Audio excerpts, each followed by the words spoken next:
하나님 말씀 봅니다. 사도행전 19장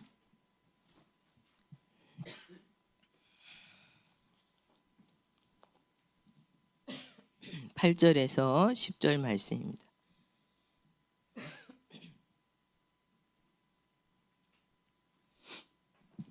우리 3절 같이 합독하시겠습니다.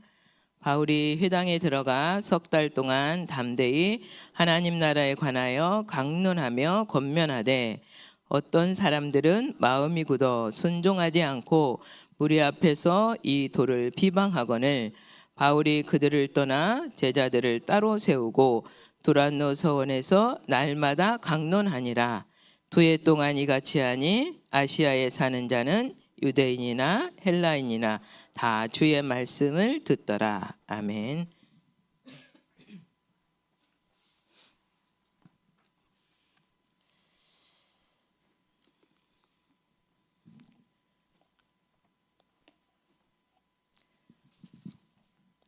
우리에게 하나님은 생명 살리는 일을 하라고 말씀하시는데 오늘 제목이 청년 전도팀 구성입니다.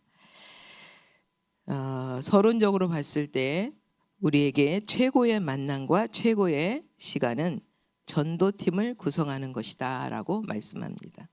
그렇죠? 왜?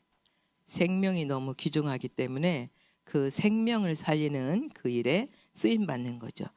자, 그래서 전도팀 하나만 있어도 교회를 살릴 수 있습니다. 그랬어요.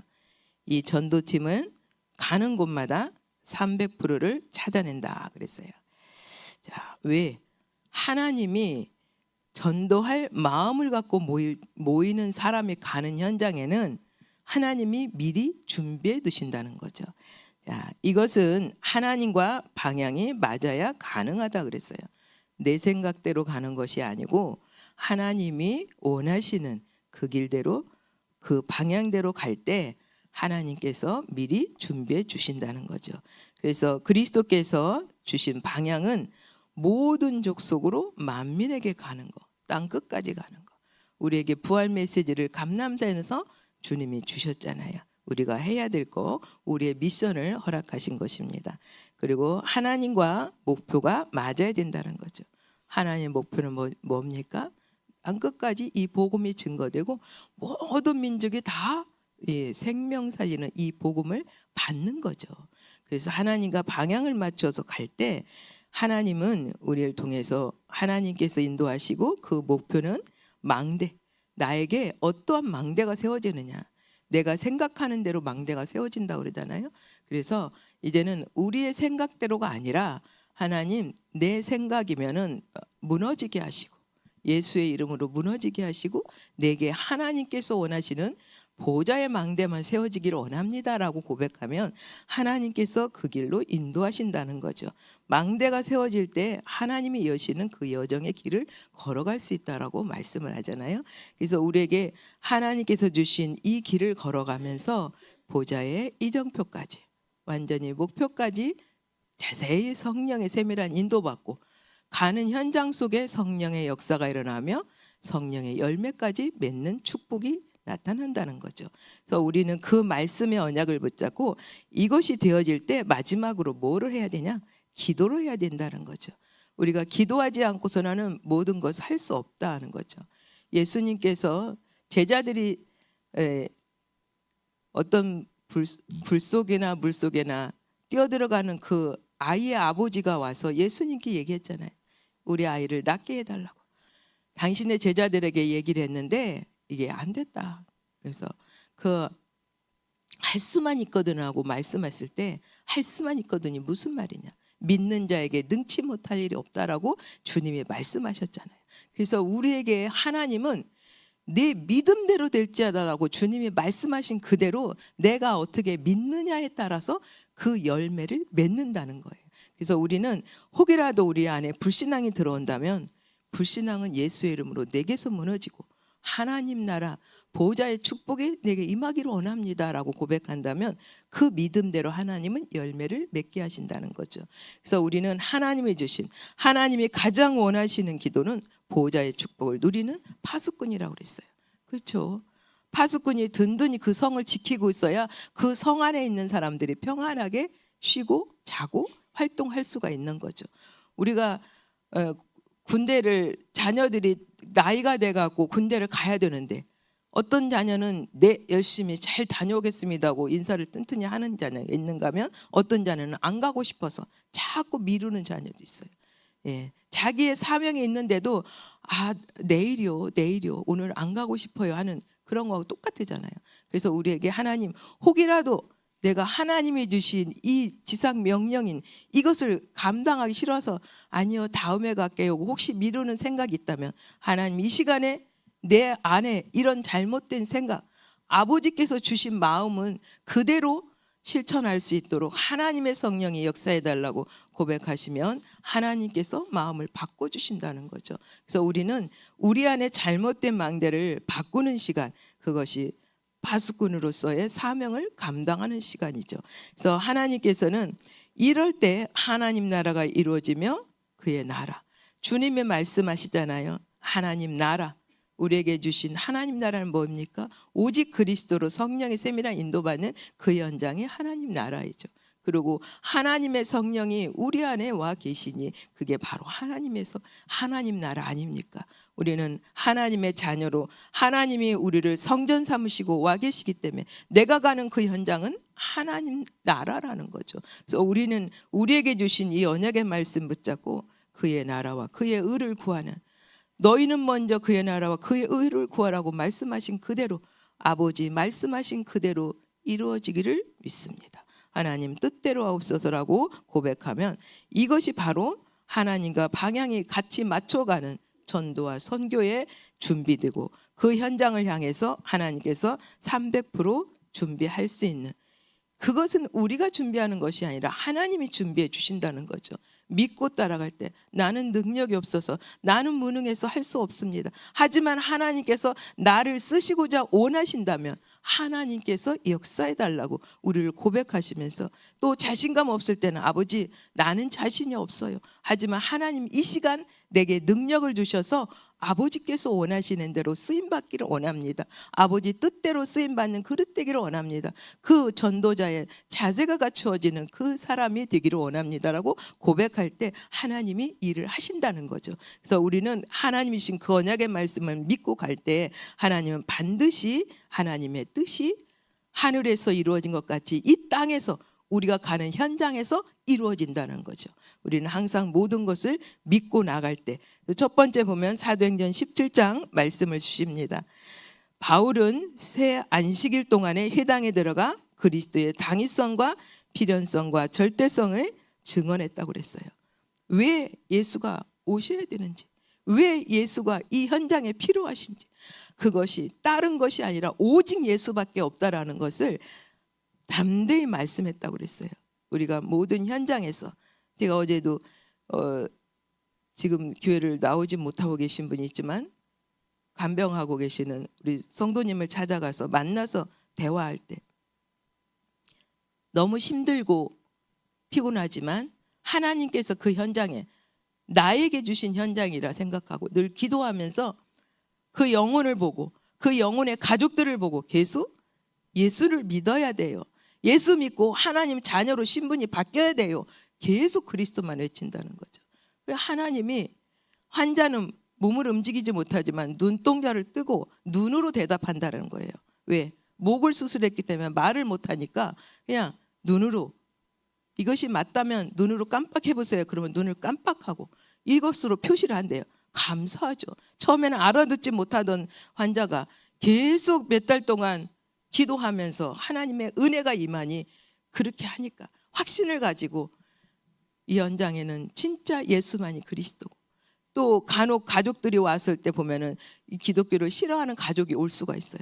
그러고 얘기하면 됐어요 그러면은 아직 이분은 시간이 안 됐나 보다 그러고, 그래도 예수가 그리스도이심을 믿고 고백하고 하나님 자녀가 되어야 됩니다라고만 얘기하고 딱 끊었다고 그래요.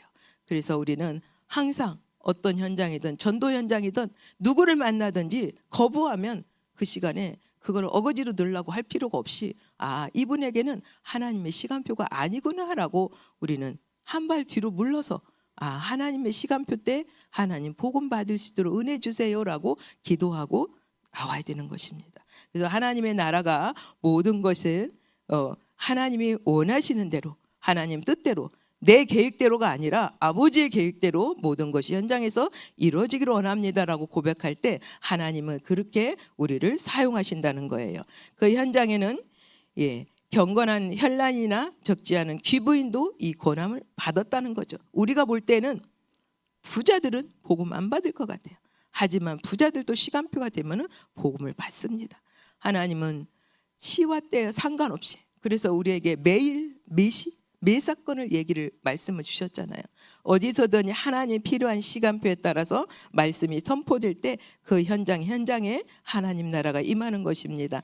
그래서 바울은 신라와 모든 현장을 다니면서 복음을 전할 때 유대인들이 어떻게 했다고 그랬어요? 그들이 시기하여 시장에 있는 불량한 사람을 데리고 와서 그 제자 야손의 집을 침입했다고 그랬어요. 우리는 뭡니까? 우리가 복음 전하다 보면은 왜 거기서 복음 전하냐고 방해하는 자들이 나올 수가 있어요. 그럴 때 다툴 필요가 없습니다. 하나님이 잠깐 그 자리를 다른 데로 옮기는구나 생각하고 우리는 하나님의 은혜 속에서 인도를 받아야 된다라는 거죠. 두 번째 보면은 사도행전 18장 1절에 4절 말씀, 바울은 장막 자는 일을 하면서 안식일마다 회당에 들어가서 본격적으로 기도하고 렘넌트에게 기도에 대해서 가르쳤다고 그랬어요. 우리가 본격적으로 집중적으로 우리 교회가 집중 60일을 놓고 지금 기도하고 있잖아요. 하나님의 은혜 속에서 새벽에 이 자리는 나오지 못하지만 가정에서라도 일터에서라도 이 시간을 정해놓고 보고 기도하고 함께 우리 성도님들 있는 현장에서 예배를 드리고 있습니다. 우리는 하나님의 은혜 속에서 기도하는 그 현장에 또한 우리 후대들이 나는 왜 기도 응답이 없을까 하고 얘기할 때 하나님의 계획과 하나님의 뜻을 따라 기도해라고 주기도문을 가르쳐주면 돼요. 너희는 이렇게 기도하라고 주님이 가르쳐주신 그 기도하라고. 우리는 하나님의 은혜 안에서 말씀을 전하고 또한 하나님께서 우리에게 내 주변에서 말씀을 방해하는 자들을 놓고 기도할 때 그들이 하나님의 시간표 따라 복음을 받는 그 시간도 되는 줄 믿습니다. 세 번째는 사도행전 19장 8절에서 20절 말씀입니다.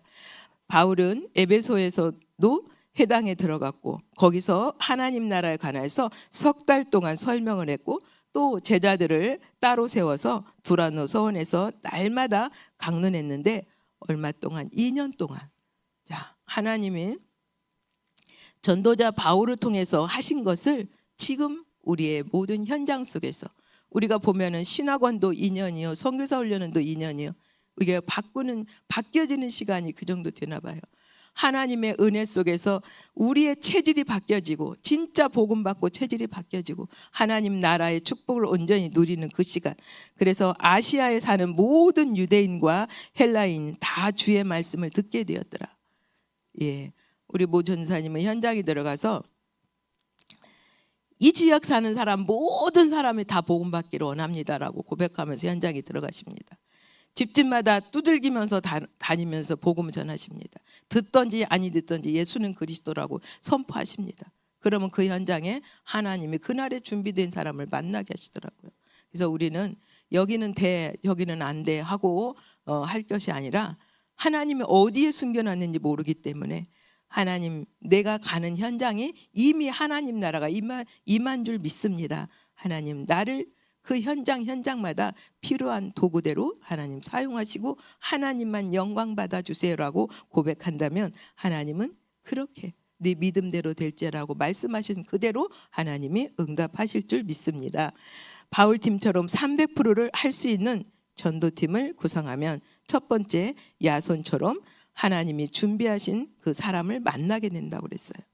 또한 둘째는 응답이 먼저 온다는 거죠. 왜? 하나님이 하시는 일을 하기 때문에 하나님의 응답을 먼저 주신다는 거예요. 어떤 분은 그래요. 참 하나님도 내가 없는 줄 알고 다 맞춰서 이리저리 다 짜서 필요한 때 하나님이 돈을 보내주시고 필요한 때 사람도 만나게 하시고 이렇게 얘기해서 하나님의 은혜 속에서 살아가고 있다라고 고백하더라고요. 그래요. 우리는 경제적으로 풍부하다고 그래서 행복한 것이 아니라 그때그때 하나님께서 내게 필요한 거, 필요치 않으면 하나님께서 안 주시는 거고 필요한 그때그때 하나님이 응답하신다는 거예요.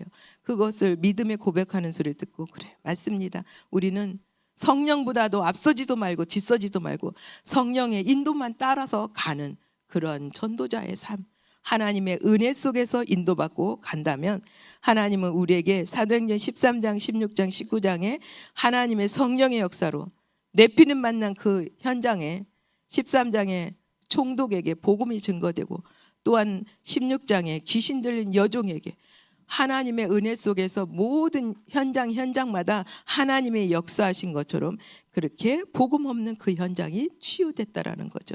하나님 그리고 성령의 열매인 시스템이 세워지고 제자가 나왔다는 거예요. 그 현장마다 하나님께서 허락하여 주시고 하나님의 은혜 속에서 세 번째는 이 언약을 잡는 순간에 보좌의 축복과 하나님 나라가 임하고 하나님 나라의 일이 이루어진다라는 거죠. 그래서 우리는 다른 거 없습니다. 성삼위 하나님의 구원 역사와 지금도 말씀을 가지고 하나님이 역사하시는 그 현장, 진짜 하나님 이 말씀으로 하나가 돼서 현장을 마음에 품고 전도할 전도팀이 구성되는 우리 마늘 안산교회 진짜 목회자와 강단에서 담임 목사님 말씀하시는 그대로 우리가 60일 집중이 끝나면 우리 교육자들이나 모든 성도님들이 현장에 다락방들이 다 열려서 하나님이 주신 그 축복을 누리는 그런 우리 임마누엘 안산교회가 되기를 우리 담임 목사님의 그 마음을 하나님께서 허락하셨으니까 우리 전 성도가 같이 한 마음으로 전도자의 축복을 누리며 절대적인 망대가 세워지는 60일의 집중이 될 수 있도록 하나님 오늘 또 성삼위 하나님께서 우리의 모든 삶 속에서 나타나기를 그것이 바로 기도로서 준비가 된다라는 거죠. 우리는 하나님이 주신 이 언약의 말씀 속에서 우리가 가는 모든 길에 절대 망대가 세워지고 절대 여정이 되어지며 절대 이정표의 그 길을 걸어갈 수 있도록 왜 우리에게 구원받은 자에게 권세를 주셨으니까 예수의 이름의 권세를 사용하면서 하나님이 주신 그 은혜 속에 우리는 날마다 주님을 찬양하고 주님의 은혜 안에서 바울이 감옥에 갇혔어도 신라와 함께 찬양할 때 옥문이 열리고 간수장이 복음을 받게 되고 그 가족이 구원받게 된 것처럼 우리도 우리가 사는 모든 현장 속에서 성경 속에 나타나는 전도 이 축복이 우리가 사는 현장 나와 우리 가정 우리 교회 우리 모든 지역에 하나님 나라가 임하는 그 축복으로 생명 살리는 이 일이 되기를 예수님의 이름으로 축복하며 기도합니다.